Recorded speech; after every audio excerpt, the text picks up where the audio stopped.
noches a todos. Gracias por acompañarnos un día más aquí en La Dichosa Palabra. En este día cumpleañero, no porque ninguno de los de aquí presentes cumplamos años, sino porque hoy es el Día Internacional del Libro, así establecido por lo menos en el calendario. Y una buena oportunidad no solamente para leer libros, sino también para hacerles y rendirles homenaje. Aquí en La Dichosa Palabra tuvimos la suerte de venir hoy todos a rendirle culto. No sé, creo que Nicolás parece que no está tan contento de haber venido.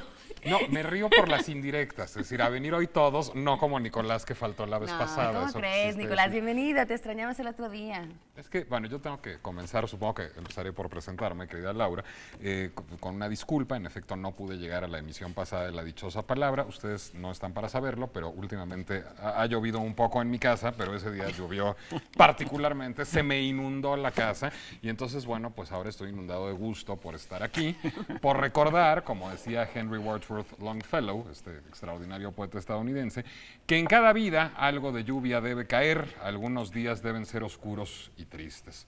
Qué bueno que este sábado no fue uno de ellos, aunque el pasado sí. Soy Nicolás Alvarado, estoy enormemente apenado y aquí estoy. Y seco. Y seco. Octavio Paz, en un texto muy hermoso con el que abre el primer tomo de sus obras completas, un texto que se llama La Casa de la Presencia, nos recuerda que una de las funciones de la poesía, quizá la primordial, es la transfiguración del pasado en presencia viva. Lo que pasa en un poema, dice Paz, sea la caída de Troya o el abrazo precario de los amantes, está pasando siempre. El poema es la casa de la presencia. Tejido de palabras hechas de aire, el poema es infinitamente frágil y no obstante infinitamente resistente. Hasta aquí la cita de este texto de Octavio Paz, de quien me gustaría citar dos pares de versos para comenzar el programa. El primer par dice lo siguiente: soy hombre, duro poco y es eterna la noche, y es enorme la noche. Soy hombre, duro poco y es enorme la noche. El otro par dice lo siguiente: todo es puerta, basta la leve presión de un pensamiento. Qué bonito, ¿verdad? Yo soy Pablo Boullosa, duro poco, aunque quizá demasiado, y les doy las buenas noches. Sábado Santo, litúrgicamente y semanalmente el último día de la Semana Santa, porque el domingo inicia otra semana, que es Domingo de Resurrección, 40 días del miércoles de ceniza y 40 hacia la Ascensión. Leo un poema de Borges, Juan 1:14. Refieren las historias orientales la de aquel rey del tiempo que, sujeto a tedio y esplendor, sale en secreto y solo a recorrer los arrabales y a perderse en la turba de las gentes de rudas manos y de oscuros nombres. Hoy, como aquel emir de los creyentes, Harún, Dios quiere andar entre los hombres y nace de una madre como nacen los linajes que en polvo se deshacen, y le será entregado el orbe entero: aire, agua, pan, mañanas, piedra y lirio, pero después la sangre del martirio, el escarnio, los clavos y el madero. Soy Germán Ortega. ¿Qué tal? ¿Cómo les va? Muy buenas noches. Muchas celebraciones el día de hoy, como habrán visto, pero sobre todo aquí celebramos la palabra, el libro, ¿por qué no? Y el estar con ustedes. Agradecemos a todos los que nos ven, por supuesto, en México y fuera de México, todos aquellos que nos siguen por YouTube también, que este año debemos decir que estamos bien portaditos, subiendo los programas bastante puntuales. Recuerden que también se pueden comunicar con nosotros a través de Facebook, en nuestra página La Dichosa Palabra, y a través de Twitter, @ladichosa22. Cada sábado lanzamos una pregunta para que ustedes durante esta hora de hoy, 23 de abril, nos puedan contestar y al final leer algunas de sus respuestas. Hoy la pregunta que lanzamos al aire es: si pudieras memorizar por completo un libro, ¿cuál elegirías? Recuerden a Fahrenheit, ¿no? A Fahrenheit 400... No des pistas porque ya... Bueno, nada más que no, de que 451 de Bradbury, que es donde se aprenden todos de memoria un libro, ¿no? Precisamente. Entonces, ¿cuál si vivieran ustedes en Fahrenheit 451, cuál se aprenderían de memoria? Pues a partir de ahora, en nuestra página Facebook, repito, y en nuestra cuenta de Twitter pueden respondernos, mientras aquí estaremos con la dichosa palabra, la dichosa frase y muchas preguntas. Esta llegó de parte de Eduardo Peña Rodríguez y nos pide hablar del ángel exterminador de Buñuel. Y yo ya sé quién me va a contestar. Yo eso lo voy a hacer con enorme gusto, mi querida Laura. Supongo que me toca ser el más cinéfilo de esta mesa. No, además es una película que me gusta mucho. Podría ser una de las películas que más me gustan de Buñuel. Y casi diría que forma parte de un díptico, porque El ángel exterminador, ahora abundaré un poco más en ello, pero es una película sobre unas personas que no pueden salir de una cena. Y luego está El discreto encanto de la burguesía, que es una película sobre unas personas que no se pueden juntar a cenar por más que hacen lo posible.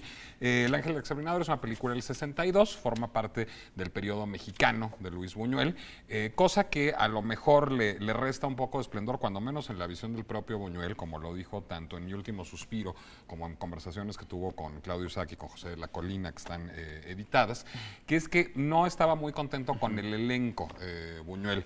En el elenco figuran Silvia Pinal, Jacqueline Andere, Nadia Ara Oliva, en fin, Enrique Rambal, muchos actores importantes de aquella época. Pero bueno, la idea era que fueran personajes de la altísima burguesía los que figuraban en El ángel exterminador. Es una suerte, digamos, de parábola. Nico, y también un poco por el ambiente, ¿no? Él le hubiera gustado ubicarlo más bien en un ambiente como francés o... Sí, ¿no? pero no solamente el elenco, ¿no? Sí, pero también en parte lo quería ubicar en un ambiente francés, digamos, por encontrar unos actores más aristocratizantes. Sí. Como hace el buen chiste Javier García Galeano, el único actor aristocrático del ángel exterminador es Claudio Brook, que sale del mayordomo. Sufría, y tiene toda la razón. Buenísimo el comentario. Sufría muchísimo, además, Buñuel con los recursos de producción. Ahí en Mi último suspiro, la extraordinaria autobiografía de Buñuel, un pasaje sobre el uso de las servilletas. Él creía que salían unas servilletas elegantísimas y pues aquí nada más encontró unas servilletas ahí de tela medio cutre. Entonces la maquillista le prestó una servilleta y entonces cada vez que había un medium shot de un personaje con una servilleta en la mesa, había que ponerle la misma servilleta enfrente porque era la única servilleta decente que tenía Buñuel. Y eso Buñuel. lo notaste tú, porque creo que tú sí te fijas en esos detalles así tal cual. Bueno, yo soy fijado, pero Buñuel lo es más, querida Laura. Bueno, hay una cosa en la que hay que fijarse mucho en El ángel exterminador, que es cómo ciertas secuencias se repiten. Es decir, por ejemplo, la película empieza cuando los personajes están llegando del teatro, llegando de la ópera a la casa, y eso lo vamos a ver 2 veces. Y varias cosas las vamos a ver a lo largo de la película 2 veces, y no son errores del montaje, no son errores de la edición, sino son la intención deliberada de Buñuel de hacer una película onírica. Es quizás la más surrealista de las películas mexicanas de Buñuel. Hay una escena, una secuencia muy famosa de una mano que camina y luego se ha recreado 1000 veces en películas de terror de Hollywood, esta cosa de la mano que se traslada por sí misma, ¿no? Bueno, hay un homenaje, de hecho, a esa mano y a la mano y a las hormigas y la mano del perro andaluz en Blue Velvet de David Lynch también. Es como una de las imágenes clave de la filmografía de Buñuel. La película ha sido sujeto de muchas interpretaciones, desde religiosas hasta políticas, etcétera, porque estos personajes no crean que están secuestrados ahí por unos guerrilleros o no crean que hay un desastre natural que les impide salir. Simplemente hay algo que hace que a la sobremesa, a los postres, se van a la sala a tomar el café y ya hay como una fuerza, digamos, una inmanencia que hace que no puedan salir de ahí. Sí, pero es muy cómico cómo se da la situación, ¿no? Porque camina la pareja, bueno, ya es hora de irnos, sí, ya es hora de irnos, toman el abrigo y cuando están a punto de cruzar el umbral, dicen, ay, creo que mejor nos quedamos un rato. Y les pasa. Sí, no, mejor quedémonos. A todos. Y todos les va pasando. Entonces tú nunca entiendes por qué no pueden salir y es realmente el efecto acumulativo. Es muy gracioso en el cine, la gente se ríe. Hasta que deja de serlo, porque empiezan a entrar en un proceso de decadencia espantosa. De hecho, la película se iba a llamar originalmente Los náufragos de la calle Providencia. El guión lo coescribió lo escribió, digamos, en conjunto con José Bergamín. José Bergamín le regaló el título El ángel exterminador, que es un título que sale evidentemente del Apocalipsis de la Biblia. Y a partir de esto, digamos, cambió el título. Es un título deliberadamente surrealista, es un título que no dice absolutamente nada. Pero muy provocador, ¿no? Muy provocador, como lo es la película, pero al final los personajes terminan como náufragos, pero como náufragos en la sala de una casa lujosísima de la Ciudad de México, en donde ya están muertos de hambre, sucios, haciendo sus necesidades ahí en público, atrás de una puerta. Hay elementos surrealistas que tienen que ver con la incursión de animales en el lugar, porque sí se puede entrar a esa sala, aunque no se puede salir. Yo diría que es una de las grandes películas de la filmografía de Buñuel, una de las grandes películas de la historia del cine, y bueno, tan así que está ahora incluida en The Criterion Collection, que es una colección de, digamos, lo más granado de la cinematografía mundial, de DVDs en ediciones de lujo, restauradas, etcétera. Ahí está incluido El ángel exterminador. Nico, si no es el título también, si no me recuerdo mal, el título original de Náufragos tenía que ver con que Buñuel estaba muy impactado con el cuadro de Jericó, ese famosísimo cuadro gigantesco en el Museo del Louvre de la Medusa, ¿no? De los náufragos de la Medusa. No Ese sabía. cuadro, que es un cuadro justamente que habla de una desgracia que ocurrió en la primera mitad del siglo XIX y que Jericó 2 años después inmediatamente incluso entrevistó a varios de los náufragos, en que 140 y tantas personas, ¿no? naufragaron en un barco que se llamaba Medusa y hicieron un barco ahí improvisadamente y se fueron 140 y tantas personas y sobrevivieron 13 o 14 días en alta mar y se murieron todos menos 12. Y sobre los que sobrevivieron se bebieron la sangre de los que estaban en la balsa y todos eran gente muy elegante que iba ahí, entonces unos se comieron a otros, etcétera, etcétera. Y entonces Buñuel, parece ser que por eso les puso Los náufragos, porque la idea original era hacer algo en cine que fuera como la balsa de la Medusa, de gente que se quede en un lugar y se hunde en las peores corrupciones y degradaciones, ¿no?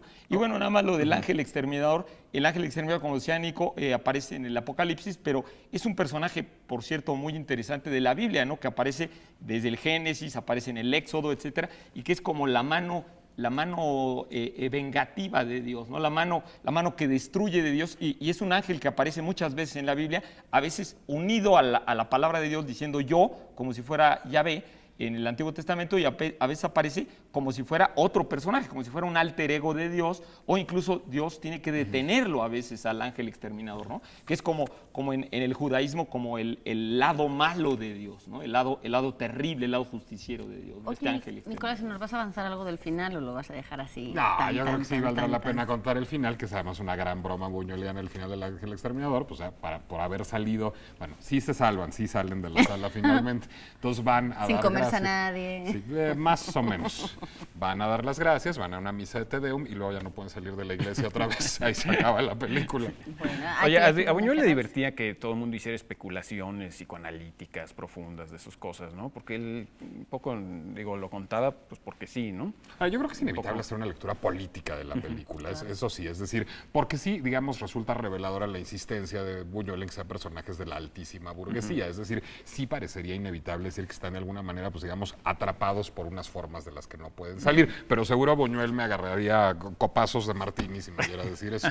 A copazos nos va a agarrar también nuestro productor si no damos ya nuestra dichosa palabra de esta noche. Recuerden que cada noche les damos una definición y que ustedes a través del teléfono o el correo electrónico nos pueden dar esa dichosa palabra que buscamos cada noche. En esta ocasión, turbar o deslumbrar la vista, trastornar o confundir las ideas. Del latín significa obscurecer completamente. ¿A qué palabra nos estamos refiriendo? Escríbanos para llevarse, entre otros, los libros que tenemos, Nicolás. Tenemos el Larousse de la conjugación de la lengua española, que tiene más de 5,000 verbos de la lengua española, 74 modelos de conjugación. Aquí van a saber cómo se conjuga cualquier verbo que se hable en nuestro idioma, que se use en nuestro idioma. Y el Larousse Atlas Escolar de México y el Mundo, que justamente, bueno, pues resulta muy útil para conocer nuestra geografía y la de Allende, nuestro territorio, por una cortesía de Larousse ambos. Germán. De Editorial Diana, por una cortesía de Planeta, esta de las novelas de la primera etapa del gran Gabriel García Márquez, La mala hora para ustedes. Y también tenemos ejemplares de Hernán Cortés, creador de la nacionalidad, de José Vasconcelos en la colección Bicentenario de Editorial Trillas. Hernán Cortés, ustedes saben que tenía un lugarteniente al que le decía, tú Narváez, eres un pánfilo. Lo de Narváez, si lo sabré yo, que así me han llamado años en mi casa. Turbar o deslumbrar la vista, trastornar o confundir las ideas. En latín se traduciría como obscurecer completamente. Tienen muchos minutos todavía para decirnos a qué dichosa palabra nos estamos refiriendo hoy. Y mientras acá, Blanca Estela Tallabas nos pide que hablemos sobre el cantar de los nibelungos. Eso casi que te toca a ti. El cantar de los nibelungos, hasta siente uno que escucha la música. Eso, Nico, a ver, tarareame la música de Wagner. ¿Qué tal que ponemos a Dietrich Fischer-Dieskau o algo así que nos va a salir más ¿verdad? bonito? Algo así que nos sacuda.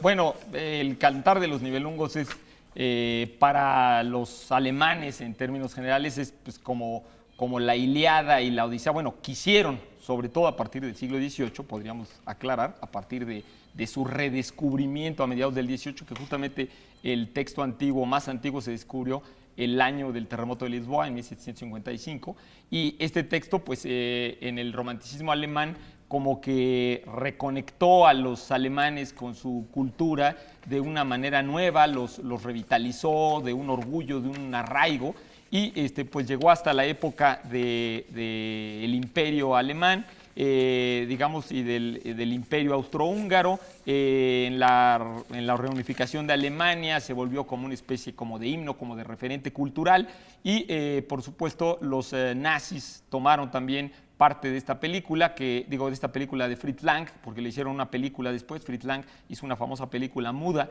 basada en El Cantar de los Nibelungos. Hasta dos, porque es una película en dos partes. En dos partes, como es El Cantar, exactamente como está diciendo Nico. Realmente, bueno, El Cantar es realmente una construcción medieval que se hizo a lo largo de muchísimos siglos, probablemente los escaldas germánicos, tomando de elementos mitológicos muy antiguos, fueron rehaciendo un mito y lo fueron pegando con elementos de fuentes muy diversas.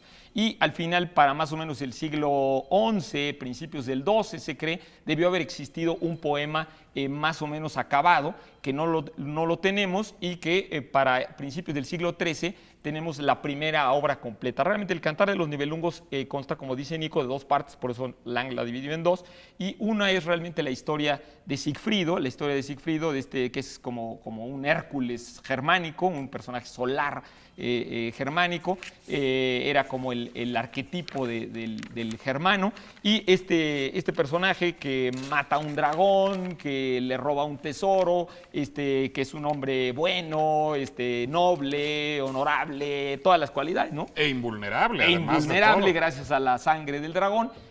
Bueno, al final le ocurre una serie de desgracias y, bueno, él se casa con una princesa borgoñona, y aquí se une a una historia segunda, digamos, que es La venganza de Crimilda.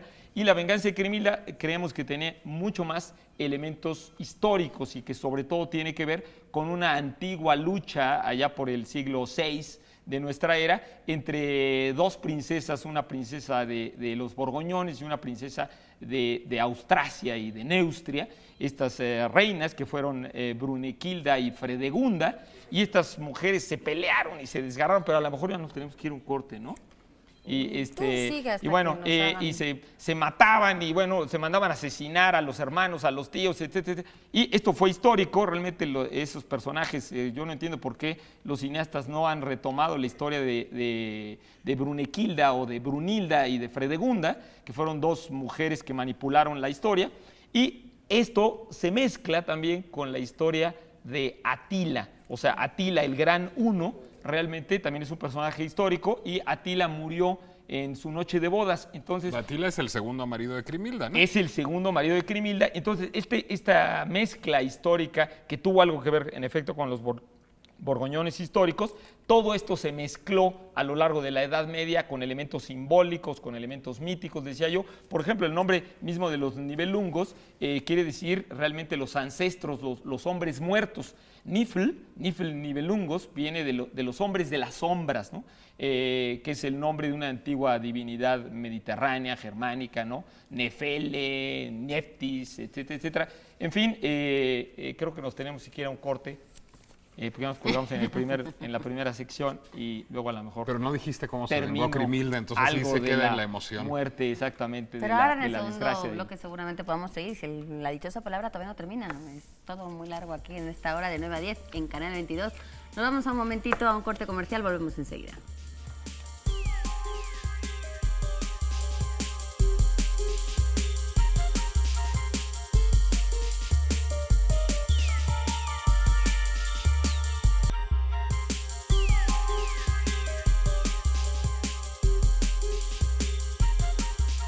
Estamos de vuelta en La Dichosa Palabra. Síganos llamando, síganos respondiendo por correo electrónico a la dichosísima palabra que les ponemos hoy.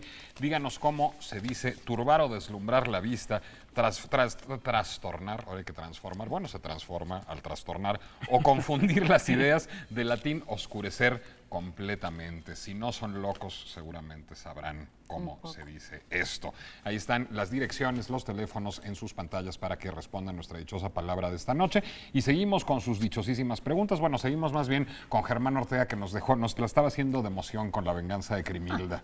Bueno, el cantar de los Nibelungos realmente tiene como varias versiones, o sea, la versión, digamos, más antigua, como todo gran poema popular construido por muchas gentes, pues tenía varias salidas y varias transformaciones, ¿no? El poema también aparecen referencias a la historia mítica que cuenta el cantar en la Edda Mayor, que es una recopilación de cantos islandeses, y también en la Edda Menor de Snorri Sturluson, que admiraba tanto Borges y que al final de su vida hasta aprendió el islandés un poco para poder leer a Sturluson en la Edda Menor. Y son referencias justamente al conflicto que tuvo Sigfrido. Al principio Sigfrido, digamos, salva a una princesa que realmente es un alter ego de la diosa de los infiernos, Hel, Brunehilde, ¿no? A Brunilda, que es la gran valquiria. Esta mujer, él la salva de un castillo, incluso la Bella Durmiente del Bosque se cree que en parte proviene de ese mito, de un castillo que está rodeado de fuego. Él la salva de un dragón y entonces ella le promete que se va a casar con él. Y él le dice que va a regresar a casarse con ella, pero luego le dan una cosa y se le olvida esa promesa que le hizo a Brunilda, y después él tiene que volver a conquistar a Brunilda. Brunilda lo reconoce, pero él la conquista disfrazado para que se case con su cuñado. Entonces resulta que un conflicto ahí entre Brunilda, o sea, la esposa de su cuñado, ahora su concuña, y su esposa, la hermana justamente del rey Gunther, por el cual él conquistó a Brunilda, genera un conflicto terrible. Entre las dos mujeres se pelean, que es a lo que yo hacía referencia, entre Brunilda y Crimilda, ¿no? Ahora. Y esta mujer Crimilda, entonces resulta que ve que van a matar a Sigfrido, matan a Sigfrido, lo matan con una lanza y una cosa así, terrible, y al final ¿Explotan Crimilda una vulnerabilidad de él? explota exactamente la invulnerabilidad de él en una hoja que tenía, que había marcado el lugar para lanzarle la muerte, y entonces total que todo esto termina en que Crimilda prefiere que toda su familia y todos sus hermanos y todo el mundo se muera para vengar a Sigfrido. Ahora, y entonces es una matanza ahí espantosísima al final. Los devotos del rig wagneriano, del ciclo del Anillo del Nibelungo, Crimilda les ha de estar como metiendo un poco de ruido. Y es que en efecto Wagner lo que hace es basarse simplemente en la primera parte, en el primer cantar, digamos, en el cantar que cuenta la historia de Sigfrido. De hecho, termina el rig wagneriano cuando Sigfrido muere, y que Crimilda, pues digamos, la hace a un ladito y más bien le da toda la preponderancia a Brunilda en el ciclo operístico,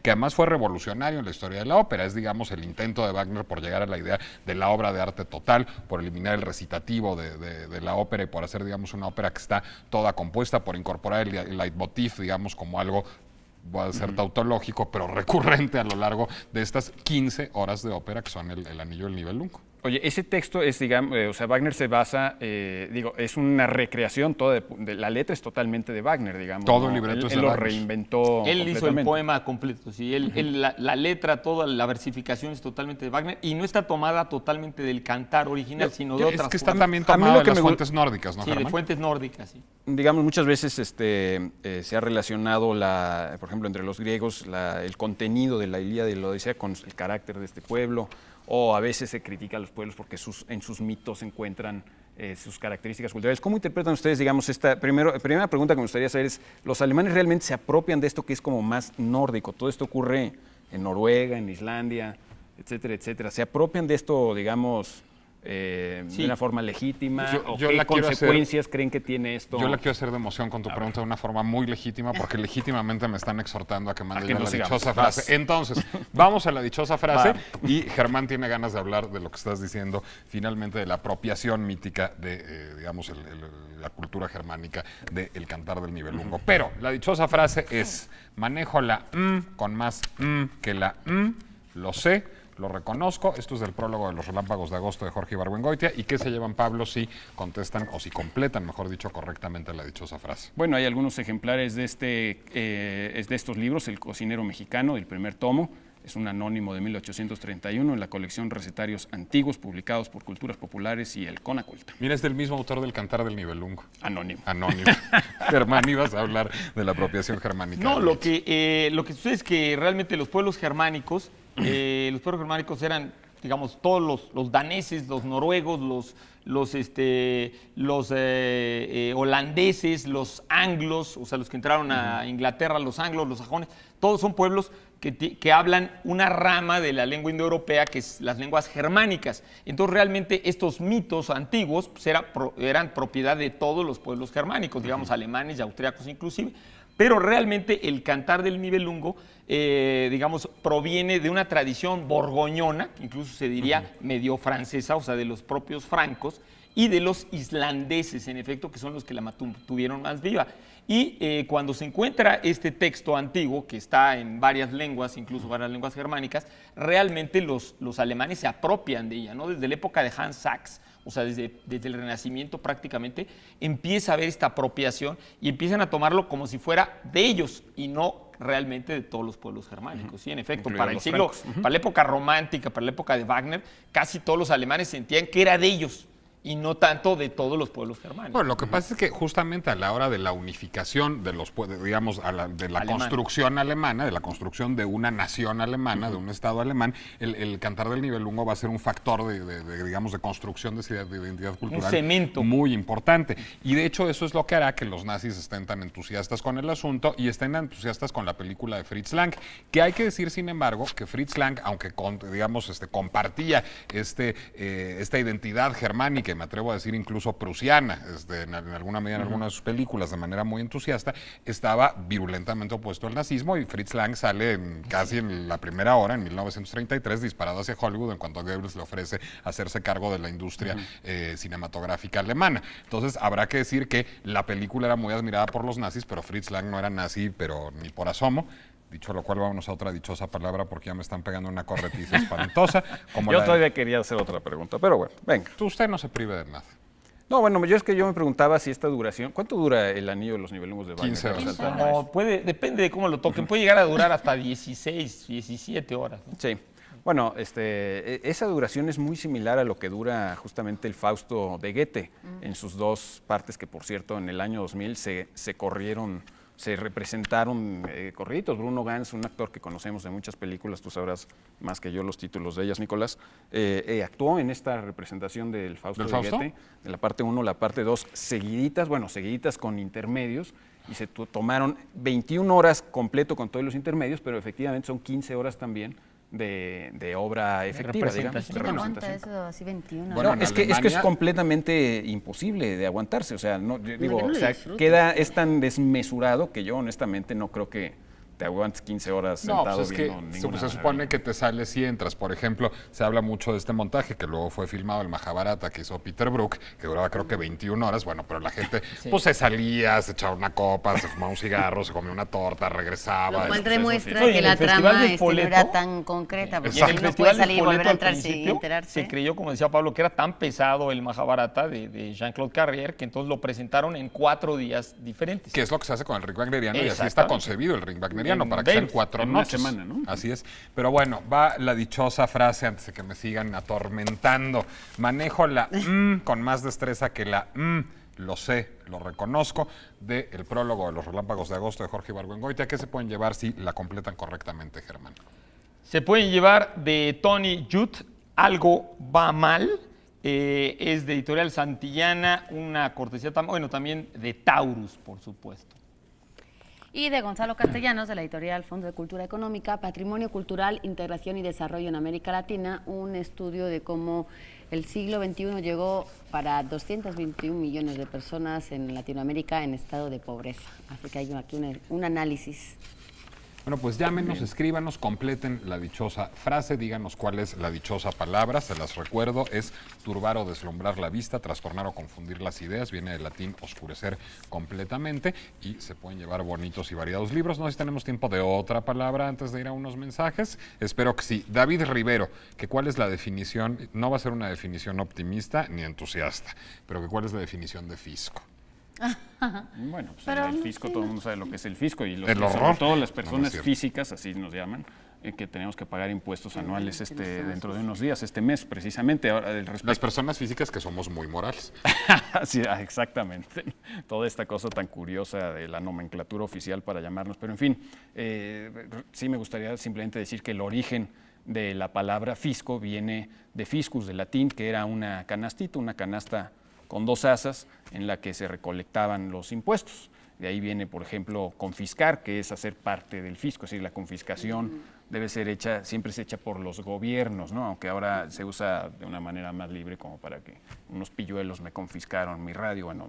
No, bueno, y No en la exactamente, escuela, en ¿no? la primaria, te podían confiscar, por ejemplo, una revista Claro. de contenido para adultos que llevaras a clase.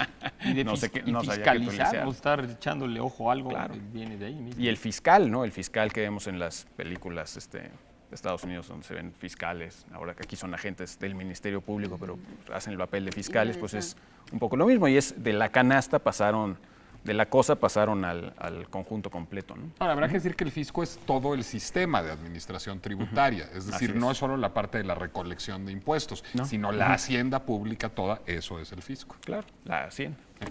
Bueno, Muy bien. vámonos a unos mensajes para no seguir pensando en estos temas tan tristes y regresamos con más aquí en La Dichosa Palabra. Volvemos.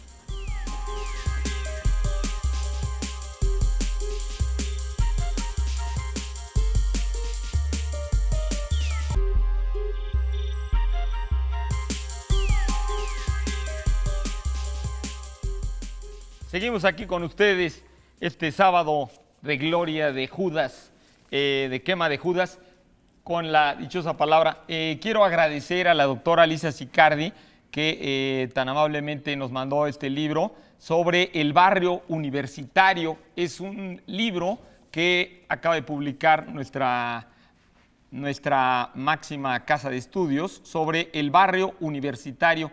Esto es parte de la historia, no solamente de la ciudad, sino de la universidad. O sea, cómo desde que don Justo Sierra planteara la idea de la universidad se inició, se desarrolló en el centro de nuestra querida Ciudad de México, y ahí se hizo realmente un barrio. O sea, había cines, cafés, cantinas, donde vivían los estudiantes, casas, fiestas en la calle, etcétera, y las diferentes escuelas de la universidad estaban en diferentes edificios. Entonces, realmente era un barrio que tenía un ambiente, una vida universitaria muy, muy particular, muy peculiar, que se pierde en el momento que la universidad se va en 1952 a Ciudad Universitaria, y ahí toma otro carácter y toma otras cualidades. Pero es simplemente una cosa para recordar esa historia y ese barrio que es parte de nuestra historia. Germán, yo Bueno, quiero aprovechar, si me permites, para leer una aclaración desde mi infinita ignorancia. Me la manda Jimena Sandoval, la candidata a doctora Jimena Sandoval,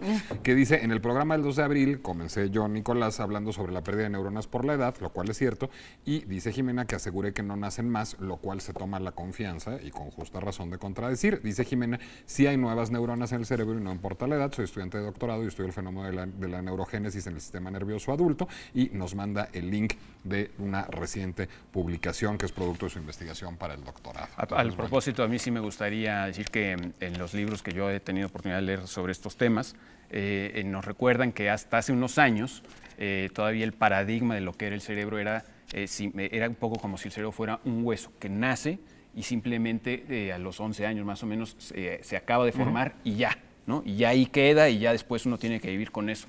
Y el nuevo paradigma de lo que es realmente el cerebro, y seguramente eso se refiere también a la aclaración, pues es que el cerebro es más bien como un músculo que siempre se está desarrollando, que a cualquier edad sigue formando nuevas conexiones neuronales, y esto, pues en primer lugar, es un mensaje muy esperanzador para todos, sobre todo para los que no nacimos necesariamente siendo genios.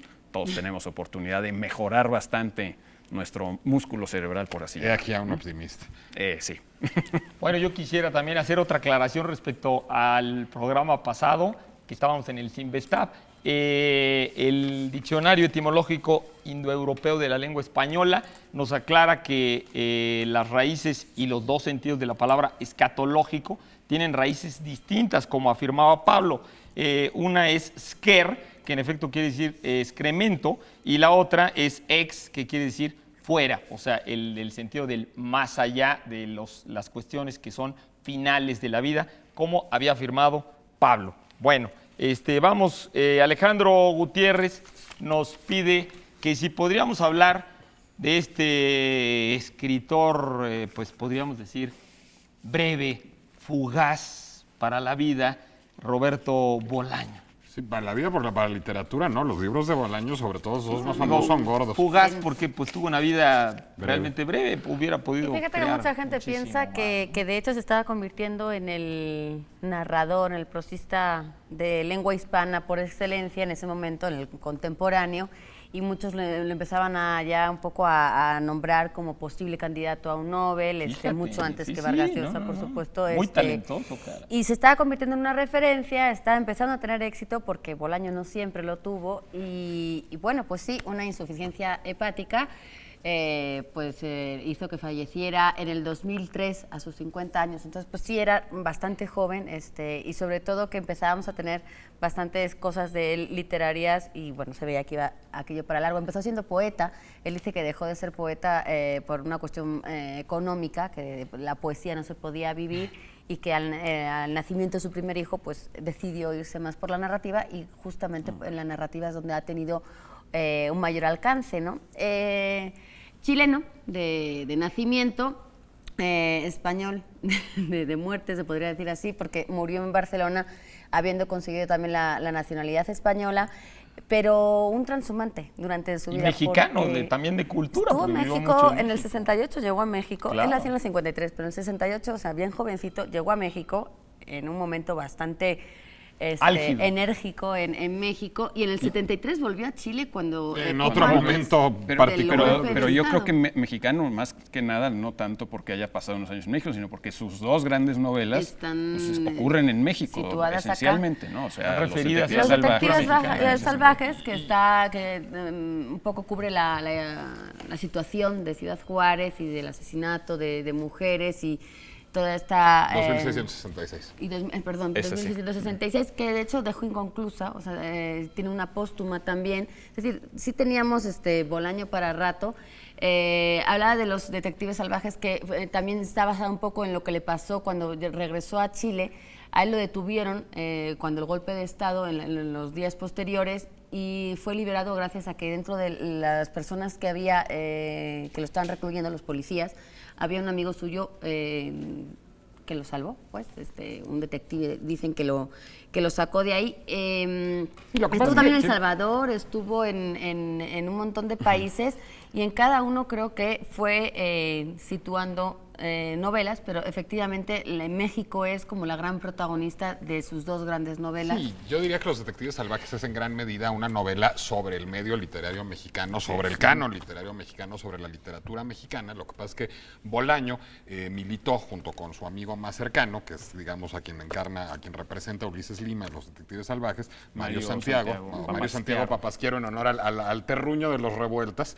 Ellos militaron en un movimiento, y digo militaron porque era de veras como de militancia política, en un movimiento poético que se llamaba el infrarrealismo, que buscaba, pues, digamos, como todas las vanguardias, detonar el establishment poético por completo, y tenía en particular ojeriza con la figura de Octavio Paz, tanto en términos políticos como en términos poéticos. Aunque realmente, seamos honestos, digamos que ya era una vanguardia muy trasnochada y muy tardía, es decir, estaban repitiendo cosas que ya se habían hecho en los 30, en los 20, en los 10. Y es una vanguardia de la que solo destacó Bolaño, y solo destacó cuando rompió con ella. Exactamente, no, digamos, pues sí, esa es la verdad, digamos que esa vanguardia no arrojó mucha literatura, aunque nos arrojó el gran pretexto para Los Detectives Salvajes, ¿no? Que además ve con afecto condescendiente a esa vanguardia. Y lo que es muy divertido y muy apasionante de Los Detectives Salvajes es ver al mismo tiempo cómo están ebrios de poesía los dos personajes, Arturo Velano y Ulises Lima, y cómo hace un retrato al mismo tiempo cruel y lucidísimo del medio literario mexicano. Desde Monsiváis está toda esa parte donde en el Parque Hundido se cruza con Octavio Paz, que sale a caminar por ahí, en fin, ¿no? Todos lo leíamos en clave cuando sale. decían salió el que libro. frecuentaba mucho el Café Habana, el que está allá en Bucareli, y sus novelas están llenas como de esa cotidianidad, de ese día a día,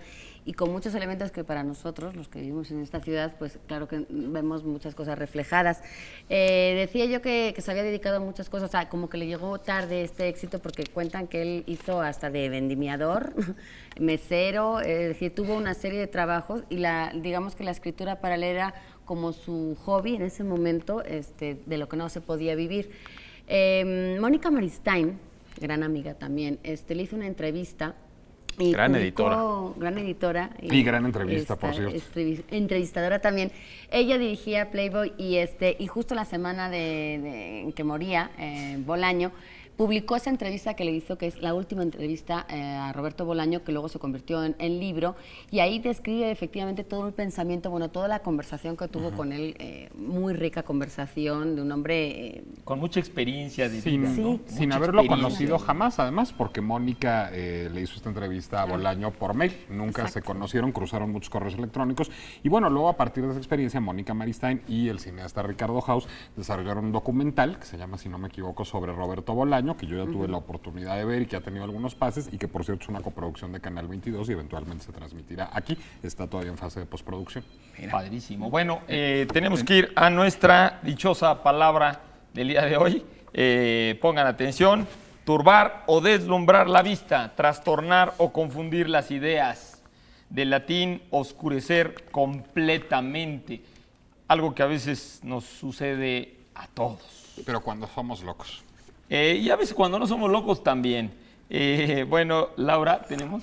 Tenemos los dos volúmenes, el volumen 1 y 2, de la Historia Sociolingüística de México, por Rebeca Barriaga Villanueva y Pedro Martín Butragueño, del Colegio de México, y que habla, pues, ustedes ya habrán adivinado, de esa variedad lingüística que hay en México y cómo va muy ligada a todo un problema una situación sociológica en México. Problema, Laura, problema. Problema en algunos casos, pero bueno, este libro viene a demostrar que la historia y toda la situación social tienen un porqué. Ahí está. Realmente deberíamos consultar ese libro nosotros que hacemos este programa. Sí. También tenemos libros del Instituto Nacional de Ciencias Penales. Es un paquete que nos hacen llegar, como estos estudios penitenciarios de Concepción Arenal y el impacto de la reforma penal en la jurisprudencia de Javier Donde Matute como coordinador. Todos los abogados que tengan interés en estas publicaciones pueden dirigirse al Instituto Nacional de Ciencias Penales o responder la palabra y a ver si se llevan uno.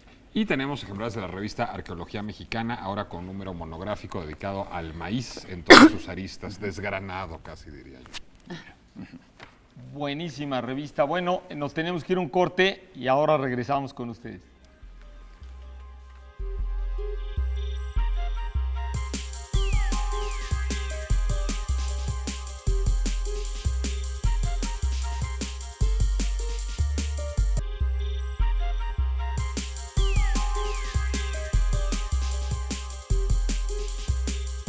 Continuamos aquí en La Dichosa Palabra. Estamos transmitiendo en directo hoy, sábado santo. Bien, Edgar García nos pregunta cómo se originó el happening. What's a happening? Así. Chan. Sucedió. Nada más Y ya ocurrió. No. Bueno, casi It que happened. sí. It happened, exacto. No, bueno, lo que pasa es que happening es una palabra en efecto un poco trasnochada ya a estas alturas. Seguimos hablando de las vanguardias como si estuviéramos en 1931. Pero bueno. Es que yo soy un nostálgico, Pablo, por eso No, hablo de sí, las sí, vanguardias. sí. No, bueno, lo que pasa es que, bueno, y haces bien en mencionar las vanguardias, porque originalmente los primeros antecedentes de lo que hoy conocemos realmente como performance, que es el término que utilizamos hoy, tienen que ver con las vanguardias, con el dadaísmo, con el futurismo, con todas las vanguardias de los años 20, de principios de siglo, en donde en efecto se hacían lecturas poéticas y se hacían, digamos, distintos actos públicos que abrevaban de distintas expresiones artísticas y que buscaban un poco escandalizar e incordiar. Pero esto no tiene demasiado seguimiento a lo largo del siglo XX hasta la segunda mitad, a finales de los años 50, y todo esto se debe en gran medida a John Cage. John Cage, este músico extraordinario, este músico contemporáneo que hace una música a menudo árida, a menudo dificultosa, a menudo muy ligada con el arte contemporáneo. Por ejemplo, hay una famosa pieza de John Cage que se llama 4:33, que son 4:33 minutos, no de silencio, sino de los ruidos que hace la gente cuando no se toca nota alguna en el piano, y que además cuando no se toca nota alguna en el piano.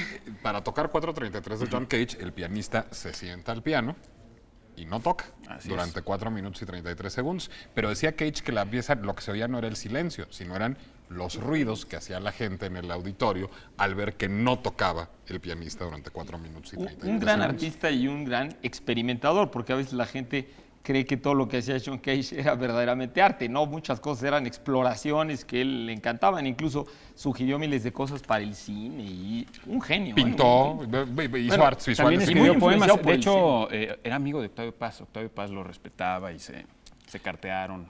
Y además fue un gran formador de artistas. Y entre los artistas a los que formó John Cage se cuenta Alan Caproff. Alan Caproff fue, pues digamos, como el padre del happening y quien bautizó el happening de alguna manera. Se dice que acuñó el término happening. Había otro artista, otro, digamos, exponente del pop art, pintor y escultor, sobre todo George Segal, tenía una granja avícola. Y en esta granja avícola, bueno, pues le gustaba además criar pollos, además de hacer arte. En esta granja avícola convocaba con frecuencia a otros artistas, entre ellos a Cage, entre ellos a Caproff, a que, digamos, hicieran distintos... Y uno muy famoso al que llamaban el pollo. Al que llamaban el pollo, por supuesto. Será Alberto Ruiz Sánchez. No, los convocaba y ahí se hacían, digamos, distintos actos, distintas acciones artísticas. Y a partir de esto es que Alan Caproff acuña el término happening en uno de estos festivales que organiza George Segal en su casa. Después de esto, incluye la palabra en un ensayo que tiene sobre Jackson Pollock, porque Jackson Pollock también sería, digamos, uno de los iniciadores del happening. ¿Por qué? Porque ustedes recuerdan que la pintura, la técnica de pintura de Jackson Pollock se llamaba action painting y privilegiaba tanto el proceso de la pintura, en donde Pollock hacía casi una suerte de danza alrededor del lienzo, echando la pintura desde arriba, el famoso dripping, para conseguir el efecto deseado, y era tan importante el proceso como el resultado. Entonces, justamente a partir de Cage y a partir de Pollock, Caproff empieza a desarrollar toda una serie de actos en donde se convoca a la gente a que unos artistas hagan arte, digamos, con la misma gente y con objetos de la vida cotidiana. En un happening, que es el antecedente directo de la acción o del performance en nuestros días, se crea una situación que está en alguna medida prevista, pero en alguna medida improvisada, porque la interacción del público con la situación que presenta el artista determinará en qué termine esta situación. El público formará parte de la obra de arte, es decir, la participación pública. Sí, de hecho se derriba tal cual la cuarta pared, digamos, brechtiana, es decir, lo que sucede es que el público es parte de la obra de arte e incide sobre la obra de arte, y esto, digamos, será muy influyente sobre distintos movimientos, sobre el arte conceptual que toma auge en los años 60 con el grupo Fluxus, y es a partir de esto que, digamos, se crea, digamos, toda la escuela en la segunda mitad del siglo XX y ahora en el siglo XXI de performance y de acción, es decir, de representaciones que no son propiamente escénicas, que no corresponden a un libreto, que no son teatro, que no son un espectáculo, sino que son una obra de arte que pretende interactuar con el público, abolir el estatuto del espectador y hacer que la participación del espectador determine de alguna manera el resultado de la obra, y por lo tanto toda obra es irrepetible. Aunque uno haga el mismo performance 2 veces, como el público va a reaccionar de manera distinta y va a ser una cosa distinta, la obra será distinta cada vez. Y destruir un poco toda la cuestión clásica, por eso tiene que ver con las vanguardias, de destruir el objeto y la mercadotecnia y la venta del objeto artístico, ¿no? O sea, destruirlo completamente, difuminarlo. Y bueno, algunos, si no estoy mal, Nico, tratan de separar, muchos no les gusta, ¿no?, lo que es el performance de los happenings, y dicen que realmente deberíamos mantener las dos palabras, que porque el performance tiene un poquito más de planeación, está un poquitito más previsto. Se invita a la gente a que participe, pero está un poco más previsto. En cambio, el happening un poco se improvisa más, o sea, se trata un poco de que a ver qué pasa, ¿no? O sea, la línea, la columna vertebral del momento se dice que no es tan importante. Claro, son minucias del Es que el lenguaje, happening ¿no? también es muy heredero del espíritu de los 60, Germán. Yo creo que de alguna manera por eso casi a partir de los 70 se eliminó la palabra happening. Bueno, de hecho el happening se volvió un Ahorita que referente popular tan frecuente que incluso había una famosa campaña de brasieres, de los brasieres Maidenform, en donde siempre la modelo, la chava que salía con su brasier se imaginaba en situaciones imaginarias, y había una en donde se le veía volando en el cielo y decía, me soñé en un happening con mi brasier Maidenform. Es decir, se volvió emblemático ya a niveles populares de la cultura hippie, de la contracultura de los años 60, y entonces quedó como muy ligado con ese momento histórico específico. El happening que Como sí busca... posiblemente le va a pasar al performance también, digamos, no creo que en 20 años, no sé quién sabe qué va a pasar, pero es muy posible que ya no sigan haciendo performances, ¿no? Yo ahí lo Bueno. dudo. Pero yo sé que Le tú pondrán eres, yo otro sé que tú nombre. eres un reaccionario artístico, cosa que Sumamente. mucho te honra, querido Pau. Sumamente reaccionario artístico. Yo Así como les queda. soy una fashion Yo los victim, ¿qué invito a puedo que hacer? escuchen varias veces esta obra de John Cage, por ejemplo.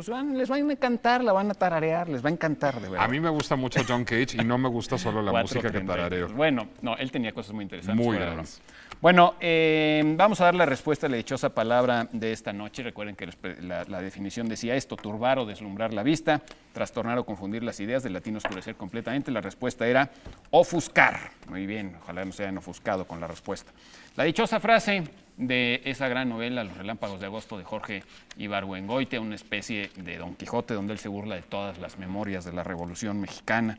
Él comienza con estas frases, el prólogo: manejo la espada con más destreza que la pluma, lo sé, lo reconozco, con gran modestia, supuestamente. Les preguntamos hoy en el Twitter si pudieras memorizar por completo un libro, ¿cuál elegirías? Ya estuviste echándole un vistazo tú también, Nicolás. Entre otros vamos a mencionar Las Mil y Una Noches, Grandes Esperanzas de Charles Dickens, El Principito, Los Tres Mosqueteros, Diccionarios y Enciclopedias, La Divina Comedia. La espasa calpe se vale todo. Se me hace Pero eso es simpático una que unos respuesta. hayan dicho Las Mil y Una Noches, que son 2 tomos así, y otros El Principito. Oye, bueno, Pero habría está que ver bien, como ambos también está bien para que te qué, porque las 1001 noches memorizarlo, pues, supongo que puedes como quedar bien en algunas veladas, pero como No, hombre, que pero la nunca utilidad... te quedas solo. La utilidad es que nunca te quedas solo. Tienes todas esas historias en la cabeza y te puedes contar y las puedes contar. fue hombre o mil mujer veces. A mí el me de Las Mil y Una encantaría Noches? memorizar Las Mil y Una Noches. ¿Eh? ¿Fue hombre o mujer? ¿Fue una Sherezada? ¿Fue hombre o mujer? A de la Las Mil y Una respuesta de Las Mil y Una Noches, déjame decirte, fue... ¿Tú alcanzas a ver qué dice aquí? De nacimiento se llama quien. Es que su Ah, es nombre que de claro, Twitter. no sabemos porque son los nombres de Twitter, no sabemos si son hombres o mujeres o qué. Yo francamente De nacimiento en Twitter. memorizaría los contenidos de la sección amarilla y entonces, bueno, mejor dicho, el directorio telefónico Telefónico. blanco, y entonces llamaría a mucha gente para que me leyera libros por teléfono y ya. No, a mí me parece sería fantástico que memoricen, si no libros, por lo menos algunas cuantas líneas. Bueno, vamos a hacer nada, nos vamos a despedir. Muy buenas noches. Vamos a dormir. Los esperamos aquí la próxima semana a las 9 de la noche. Le queremos enviar un saludo a nuestro operador de videotape, el señor Enrique Rojas. Le deseamos lo mejor de lo mejor en El estos panda. días que siguen a continuación. Y que Buenas cada noches, quien Nicolás Alvarado, Laura García. Pablo Germán Pérez. Ahora, ya está, nos vemos el próximo sábado. revienten a sus Dios. judas, ¿verdad?